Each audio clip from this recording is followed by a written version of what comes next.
ക്ഷീര സഹകരണ പ്രസ്ഥാനങ്ങളിൽ ഇന്ന് പാലിന് ഏറ്റവും കൂടുതൽ വില കൊടുക്കുന്ന ആ പ്രസ്ഥാനം നമ്മുടെ PDDP ആണ് എന്നറിയുന്നു. അത് ഏറെ അഭിമാനത്തിന് വക നൽകുന്നു. ഓരോ സംഘവും 160 സംഘങ്ങളാണ് കൂടിയെന്ന് എനിക്കറിയില്ല. ഓരോ സംഘവും സമ്പാദിക്കുന്ന ലാഭം അതത് സംഘങ്ങളിലെ കർഷകർ തന്നെ ബോണസായിട്ട് എടുക്കുന്നു. ഇവിടെ മുതലാളി തൊഴിലാളി അല്ലെങ്കിൽ ഉടമ തൊഴിലാളി ഇങ്ങനെയില്ല. തൊഴിലാളി അല്ലെങ്കിൽ പണിയെടുക്കുന്നവരൊക്കെ മുതലാളികൾ അങ്ങനെയല്ലേ? അപ്പൊ അതുകൊണ്ട് തന്നെ ഇതിന്റെ രീതി എല്ലാവർക്കും സ്വീകരിക്കാവുന്ന ഒരു രീതിയാണ് എന്ന് ഞാൻ വിചാരിക്കുന്നു. അതോടൊപ്പം തന്നെ സെൻട്രൽ കമ്മിറ്റി സമ്പാദിക്കുന്ന ലാഭവും കർഷകർക്ക് കൊടുക്കുന്നു. ഇത് ഒരുപക്ഷെ മന്ത്രി പറയുന്നില്ലായിരിക്കും, ജോൺസൺ മാസങ്ങളായിട്ട് പറഞ്ഞു പോയ കാര്യങ്ങള്. ഇതിനു പുറമെ ഏറെ ജനക്ഷേമ പദ്ധതികള് ഇവിടെ ആവിഷ്കരിക്കുന്നുണ്ട്.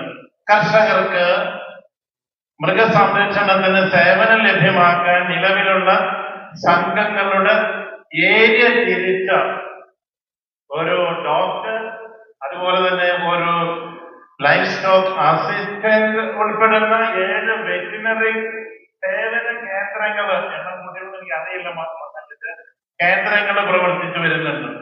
പശുക്കളെ ഇൻഷുർ ചെയ്യാൻ അംഗങ്ങൾക്ക് സബ്സിഡി കൊടുക്കുന്നു. പാലളക്കുന്ന അംഗങ്ങൾ ആരെങ്കിലും മരണപ്പെട്ടാല് നൽകുന്ന ധനസഹായം, അതുപോലെ ജോൺസൺ പറഞ്ഞതുപോലെ 65 വയസ്സിന് മേലുള്ളവർക്ക് പൂർത്തിയാക്കിയവർക്ക് പ്രതിവർഷം നൽകുന്ന ധനസഹായം, ഈ അംഗങ്ങളുടെ മക്കള് നല്ല ഉന്നത നിലവാരത്തില് വിദ്യാഭ്യാസത്തിൽ മുന്നേറുമ്പോ അവാർഡൊക്കെ കൊടുക്കുന്ന കാര്യങ്ങള്, അതുപോലെ തന്നെ നല്ല ഇനം, ഇന്നത്തെ പ്രത്യേക ശ്രദ്ധ അവിടെയായിരിക്കും. നല്ല ഇനം പശുക്കിടാങ്ങളെ ദത്തെടുത്ത് അവയ്ക്ക് കാലിത്തീറ്റകളും മരുന്നുകളും സൗജന്യമായി നൽകുന്ന കന്നുകുട്ടി പദ്ധതി ഇത്തവണ ഏതാണ്ട് 360 എണ്ണത്തെയാണ് ലക്ഷ്യം വെച്ചിരിക്കുന്നത് എന്ന് അച്ഛനിന്ന് കേൾക്കാനിടയായി.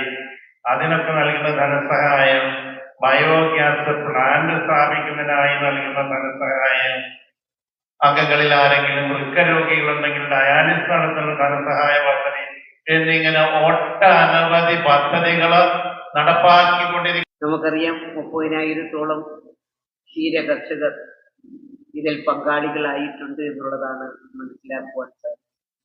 1973 ഇതിന് തുടക്കമിട്ടെങ്കിലും ഇന്നും വളരെ മെച്ചമായ നിലയ്ക്ക് നമ്മുടെ ഈ സംഘടനയുടെ പ്രവർത്തനം ഇന്ന് മുന്നോട്ട് പോകുന്നു എന്നുള്ളതാണ് മനസ്സിലാക്കുവാൻ സാധിക്കും. കേരളത്തിലെ നമ്മുടെ എറണാകുളം ജില്ലയുടെ വിവിധ കേന്ദ്രങ്ങളിലുള്ള തൊട്ടടുത്തുള്ള 3 ജില്ലകൾ ഉൾപ്പെടെയുള്ളവർ അവിടുത്തെ ക്ഷീര കർഷകരൊക്കെ അംഗങ്ങളായി നിന്നുകൊണ്ടാണ് ഇത് മുന്നോട്ട് പോകുന്നത്. കേരളത്തിൽ നമുക്കറിയാം ആഭ്യന്തര ഉൽപാദനം ക്ഷീര മേഖലകളിൽ ധാരാളമുണ്ട് എന്നുള്ളതാണ്. അതിന്റെ കണക്കുകൾ എടുത്ത് പരിശോധിച്ചാൽ എന്നേ നമ്മുടെ കേരളം പോലെയുള്ള സംസ്ഥാനം ക്ഷീരോത്പാദന രംഗത്ത് വളരെ മുൻപന്തിയിൽ വരണം. പക്ഷെ നമുക്കറിയാം കേരളത്തിൽ ക്ഷീര കർഷകർ പ്രത്യേകിച്ചും മിൽമ സംഭരിക്കുന്ന പാലിന്റെ കണക്ക് മാത്രമേ ഞങ്ങളിപ്പോൾ പുറത്തുവിട്ടു. അപ്പൊ യഥാർത്ഥത്തിൽ മിൽമ സംഭരിക്കുന്ന പാലിൽ ഒരു 2 ലക്ഷം പാലിന്റെ കുറവാണ് ഞങ്ങളിപ്പം സ്വയം പര്യാപ്തത ഇല്ല എന്ന തരത്തിലേക്ക് ഗവൺമെന്റ് പറയും. ആ 2 ലക്ഷത്തോളം പാല് കേരളത്തിൽ തന്നെ നിലവിലുള്ള പശുക്കളിൽ നിന്ന് ഉൽപ്പാദിപ്പിക്കുക എന്ന വലിയ ലക്ഷ്യത്തോടു കൂടിയാണ് ഗവൺമെന്റ് ഇത്തവണ ഞങ്ങളൊരു പൊതു തീരുമാനമെടുത്തു.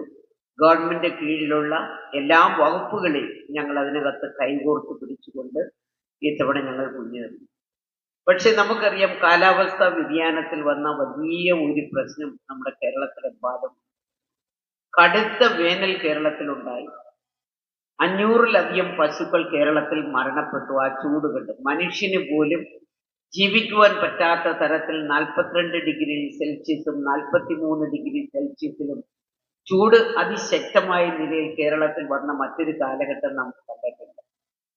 ആ കാലഘട്ടത്തിൽ ഏറ്റവും അധികം ബുദ്ധിമുട്ടിയത് മിണ്ടാപ്രാണികളായിട്ടുള്ള നമ്മുടെ മൃഗങ്ങളാണ് എന്നുള്ളത് യാഥാർത്ഥ്യം.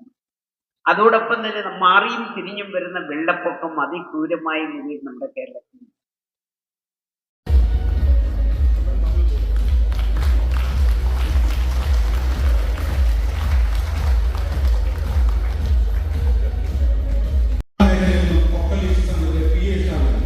$1,00,000